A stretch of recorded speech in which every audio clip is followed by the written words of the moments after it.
मगर आज स्कूल में पढ़ी हुई उस लकड़हारे की कहानी याद आ गई सर, जो अक्सर लोगों को बेवकूफ बनाने के लिए चिल्लाया करता था, शेर आया शेर आया। वो सारा गांव उसकी मदद को दौड़ पड़ता था, और वह कोई शेर नहीं होता था। एक दिन सचमुच का शेर आया। उसने तो बहुत चिल्लाया कि शेर आया शेर आया, मगर उसकी मदद को तब कोई नहीं आया। वही हाल मेरा भी है आज सर। कल तक मैं झूठ बोलता था तो सारा जमाना विश्वास करता था, और आज मैं सच बोल रहा हूँ तो एक भी इंसान विश्वास नहीं कर रहा है। हालात शेर बनकर मुझे खा रहा है, मगर जमाना मेरी हालत पे मुस्कुरा रहा है। इस दुनिया में लाखों ऐसे बूढ़े हैं जो या तो अकेले हैं या बेमुरव्वत बेगैरत औलादों के बाप हैं, जो भूख से तड़प तड़प के मर जाते हैं, मगर उनके मुंह में पानी डालने वाला कोई नहीं होता है।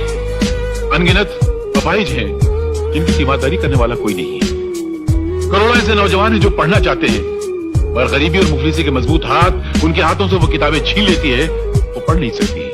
ऐसी लाख के खुदकुश करने का क्या मतलब है?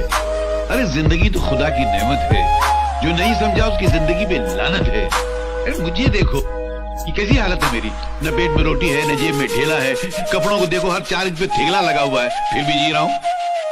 लानत है तुम्हारी जिंदगी पर। क्यों? अगर मेरा ऐसा फटा हाल होता तो मैं तो पैदा होते ही फांसी लगा लेता। तुम्हारा हाल तो इस वक्त मुझसे 1000 गुना बेहतर है। अरे साला इस संसार में कौन भिखारी नहीं है, सब भिखारी हैं। हम पेट के भूखे हैं, रोटी के पीछे भागते हैं, इसलिए रोटी के भिखारी हैं। ये साले दौलत के चाहने वाले दौलत के भूखे हैं, इसलिए दौलत के पीछे भागते हैं, दौलत के भिखारी हैं। ये कुर्सी को चाहने वाले वोटों के पीछे भागते हैं, क्योंकि ये वोटों के भिखारी हैं। अपने मन से देखो तो इस संसार में हर इंसान हर घड़ी किसी न किसी चीज के पीछे भागता रहता है। हर इंसान किसी न किसी चीज का भिखारी है।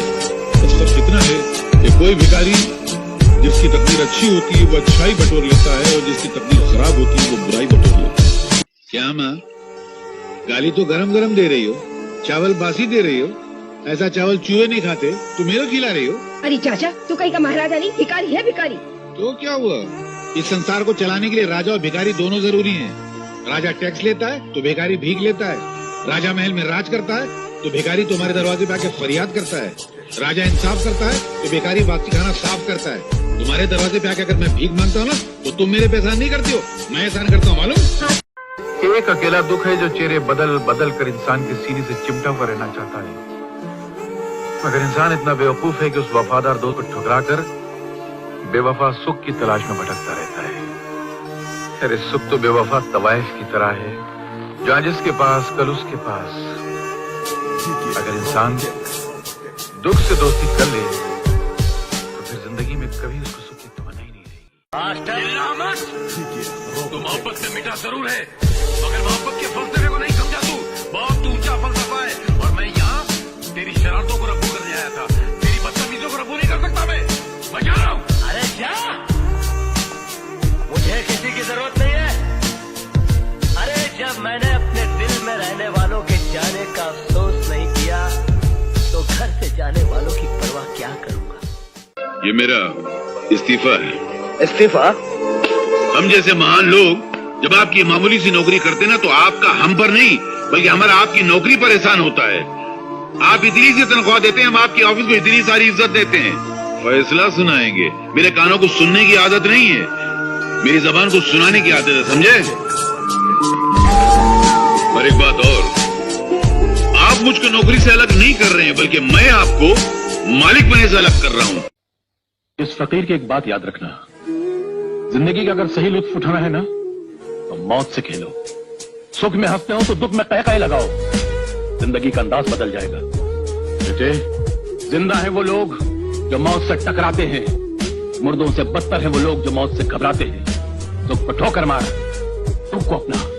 अरे सुख तो बेवफा है, चंद दिनों के लिए आता और चला जाता है, मगर दुख तो अपना साथी है, अपने साथ रहता। ये अनाथ आश्रम सब नाम के होते हैं, असल में ये मुसीबत आश्रम होते हैं। अनाथ आश्रम में जो बेचारे बच्चे पलते हैं वो भूख प्यास गरीबी जुल्म मार सहते सहते बड़े होते हैं, और जब बाहर निकलते हैं तो आदि मुजरिम बन चुके होते हैं।